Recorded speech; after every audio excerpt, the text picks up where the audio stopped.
Bye bye, all the best.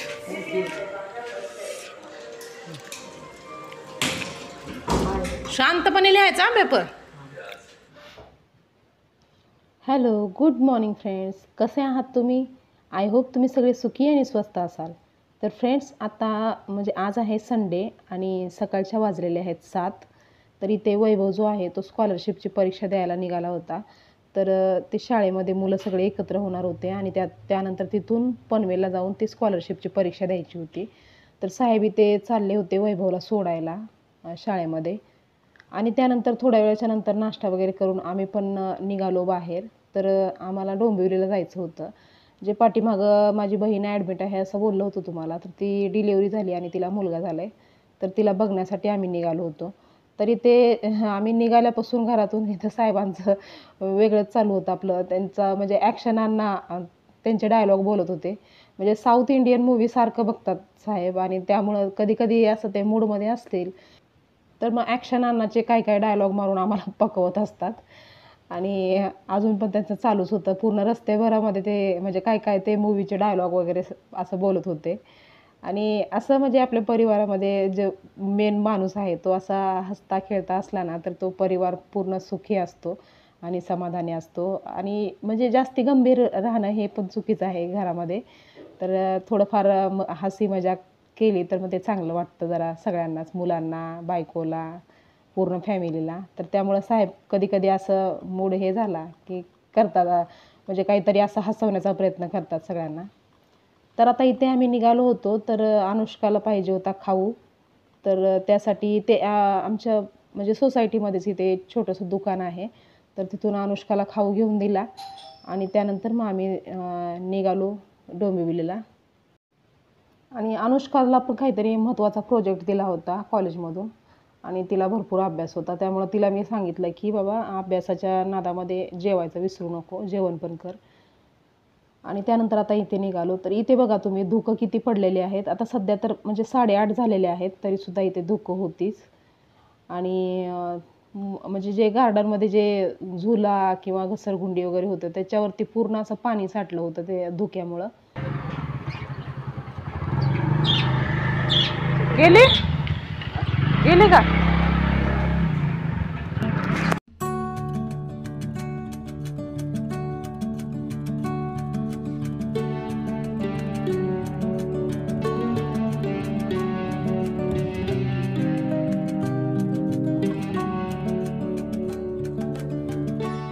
अय्या, हे बघा.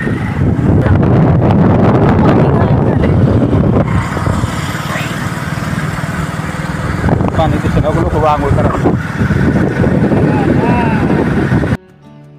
तर फ्रेंड्स, इथे एवढी धुकं होती नदीवरती की नदीचं पाणीसुद्धा दिसत नव्हतं. पूर्ण सफेद सफेद दिसत होतं पूलच्या बाजूला. आणि अशा थंडीच्या टायमामध्ये सुद्धा लोक इथे आंघोळ वगैरे करत होती आणि काही लोक मासे वगैरे पकडत होते. आणि माझ्या मनामध्ये मात्र एकच विचार चालू होता की स्वेटर घ्यायला पाहिजे होतं. कारण की आता जवळजवळ 8:30 पावणे 9 झाल्या होत्या तरीसुद्धा एवढी थंडी वाटत होती की भरपूर अशी थंडी होती. आणि इथे बघा पूर्ण म्हणजे जे समोरचे जे घरं वगैरे होती, ती झाडं वगैरे सगळी त्या धुक्याच्या पाठीमागं लपलेली होती. सगळं व्हाईटच दिसत होतं. तर म्हणजे असं हे होतं की गाडी कशी चालवायची हे सुद्धा दिसत नव्हतं, एवढी धुकं होती. पण हे पहिल्यांदाच मी बघितलं असं वातावरण आणि खूप छान वाटत होतं हे बघून. ते हे बघा पूर्ण म्हणजे सगळं चारी बाजूला धुकंच होती. आणि फ्रेंड्स, आता इथे आम्ही आलो आहोत स्टेशनच्या बाजूला जो मॉल बनत आहे तिथपर्यंत आम्ही आलो आहोत. तर इथे अगोदर बघा ग्राउंड आणि फर्स्ट फ्लोअर झाला होता. तर आता इथे सेकंड फ्लोअर पण तयार झालेला आहे आणि हळूहळू अशी प्रगती होताना बघून थोडंसं मनाला एकदम चांगलं वाटतं. तर इथे स्टेशन आहे बाजूलाच. तर आता इथे आम्हाला हा रूळ जो आहे म्हणजे रेल्वेची पटरी ते क्रॉस करावी लागेल. पण इथे सिग्नल लागलं होतं तर थोडा वेळ इथेच थांबलो आम्ही.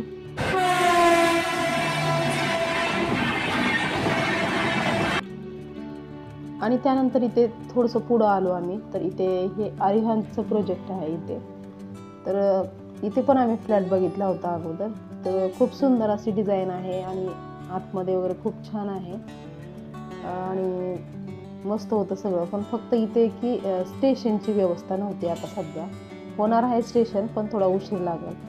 त्यामुळं आम्ही इथं फ्लॅट घेणं कॅन्सल केलं आणि त्यानंतर आम्ही वांगणीमध्ये फ्लॅट घेतला. आणि त्यानंतर आता इथे आम्ही पोहोचलो आहोत बदलापूरमध्ये.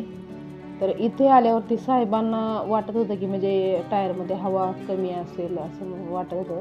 तर त्यांनी स्वतःहून चेक केली, तर टायरमध्ये हवा व्यवस्थित होती.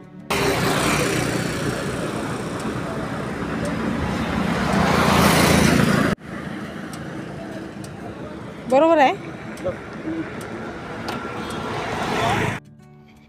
आणि त्यानंतर इथे आम्ही एका किराणा दुकानात आलो होतो. म्हणजे खोबरं, रवा आणि साखर वगैरे असं काहीतरी घ्यावं म्हणून आलो होतो. तर इथे एक सामान होतं, एक सामान नव्हतं असं झालं. त्यामुळं मग आम्ही ते कॅन्सल केलं. आणि त्यानंतर पुढे जाऊन इथं चौकामध्ये आल्यावरती 1 किलो ॲपलच घेतले. ते रवा साखर वगैरे ते घेण्यापेक्षा ॲपल घेतले. आणि त्यानंतर आम्ही निघालो घरी.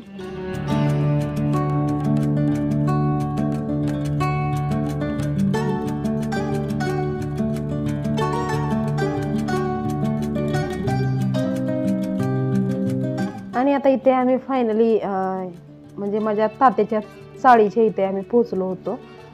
तर इथेच माझे चुलते राहतात. म्हणजे मधवे चुलते आहेत आणि त्यांची मुलगी ती डिलिव्हरी झालेली आहे. तर तिला बघायला आम्ही इथे आलेलो आहोत. तर इथे आल्यावरती आम्हाला म्हणजे आमचे जुने दिवस आठवले. कारण की आम्ही पण अशाच एका चाळीमध्ये राहत होतो अगोदर. म्हणजे लग्न झाल्या भाड्यानेच राहत होतो आणि घनसोलीमध्ये राहत होतो आम्ही. तर ती अशाच टाईपची चाळ होती. तर इथलं वातावरण, इथले घरं वगैरे बघून आम्हाला तीच आठवण आली. आणि आम्ही दोघं जण तेच बोलत चाललो होतो रस्त्याने की आपण पण असंच राहत होतो अगोदर इथे आणि अशीच घरं होते आपली. हे ते चाललं होतं आमचं बोलणं.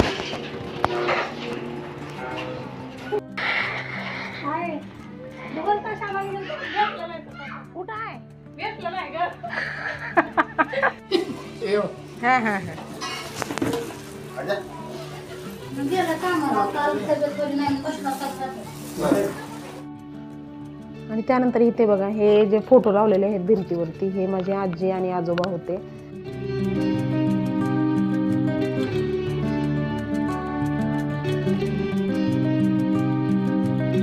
आणि इथे आम्ही थोड्या वेळ गप्पा वगैरे मारल्या. हे माझे मधवे चुलते आहेत आणि चुलती आहे. तर इथे आम्ही थोड्या वेळ गप्पा वगैरे मारल्या. त्यानंतर मग आम्ही बहिणीला बघायला गेलो आतमध्ये.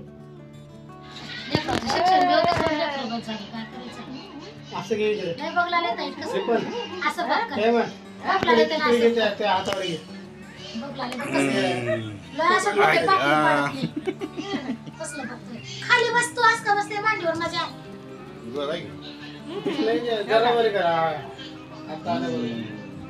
बघाले कसं आतरवणीच आहे. तर नाक निघतं याचं मग आहे का नाही.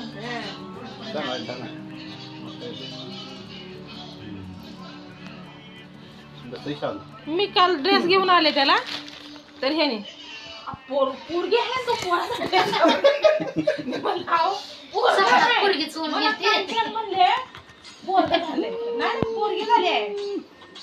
सगळ्याला पोरगी पाहिजे की काय करायचं. आणि या माझ्या बहिणीला अगोदरच एक मुलगा आहे. त्यामुळे तिला आता सध्या मुलीची म्हणजे हाऊस होती. पण पुन्हा तिला मुलगाच झाला. पण असू द्या, जे होईल ते होईल. आता ते म्हणजे आता ऑपरेशन करणार आहे ती आणि नंतर जाणार आहे तिच्या सासरला. तर त्यानंतर मी इथे बाळाला कपडे वगैरे घातले आणि बहिणीला आणि भाऊजीसाठी कपडे आणले होते, तर ते सुद्धा तिला दिले. आणि त्यानंतर थोड्या वेळ गप्पा मारल्या. पण साहेबांची घाई चालू होती की चल आता बस झालं, लय वेळ झाला. तर त्यानंतर मग आम्ही निघालो शेवटी. कारण की साहेबांना कसं असतं, संडेचा दिवस असला थोडंसं आराम करायचं असतं त्यांना, कारण हप्त्याभर पुन्हा आराम करायला भेटत नाही.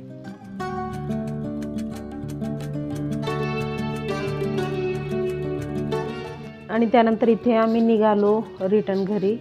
म्हणजे चुलता आणि चुलती म्हणजे भरपूर रिक्वेस्ट करत होती की जेवण वगैरे करून जावं, थोड्या वेळ थांबा वगैरे. पण साहेबांची घाई चालू होती की लवकर जाऊन थोड्या वेळ आराम करायला भेटेल. त्यानंतर आता इथे आम्हाला घालवायला निघाले होते ताई आणि तात्या. ते इथे घालवायला आले होते. ताई म्हणजे माझी चुलती आणि तात्या म्हणजे माझे हे मधवे चुलते. आणि तात्याचं आणि साहेबांचं भरपूर जमतं, म्हणजे थट्टा मस्करी वगैरे करतात दोघं. म्हणजे असं सासरा आणि जावई असं म्हणजे राहत नाहीत, जसं काय मित्र असल्यासारखे राहतात ते दोघे जण. चल बाय परी बाय. आयुष बाय. माऊला वैभव दादा आणि आणू दीदी आले. हा आणू एकटीच आहे का मग घरात? आणू एकटीच आहे घरी. हा तिने एकटीच आहे, ए बरी चल एकटीच आहे. चला नाश्ता बी केलं ना काय बी नाही. हा गा करून बस हा हा हा सावका जाऊ मग. हा हा चल. हा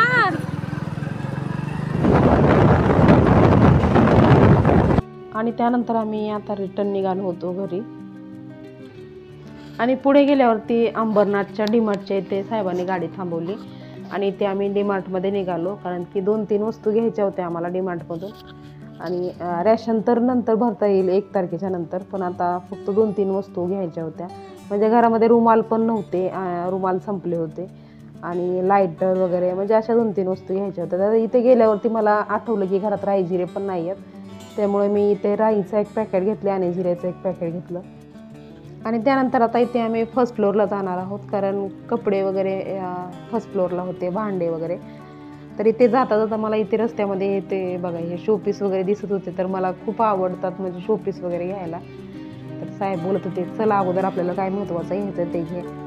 तर त्यानंतर आम्ही इथे फर्स्ट फ्लोअरला आलो, तर इथे आम्हाला रुमालाचं भेटलं. आणि डीमार्टमधून असा रुमालाचा एखादा सेट घेतला ना तर कमीत कमी 1 वर्षभर तर चालतो. म्हणजे 6 रुमालाचा सेट होता, तर तो आम्ही घेतला. तर गेल्या वर्षी आम्ही घेतले होते 6 रुमालाचा सेट, तर तो आजपर्यंत टिकला. त्यानंतर आता इथून पुढं आता हे वर्षभर जातील हे 6 रुमालं. म्हणजे सांगायचं तात्पर्य एवढंच की क्वालिटी चांगली असते. बाकी असं बाहेर 20 रुपयाला 1 रुमाल भेटतो, 20-25 रुपयाला भेटतो रुमाल एक, पण डीमार्टमधून 129 रुपयाला 6 रुमाला भेटले आम्हाला. आणि त्यानंतर इथे मी एक टी शर्ट घेतला रोज वापरायला.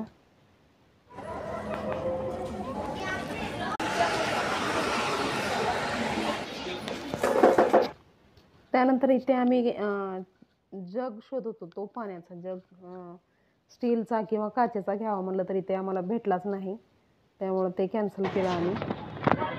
आणि त्यानंतर 2-4 सामाने घेतली आणि नंतर आम्ही रिटर्न निघालो घरी.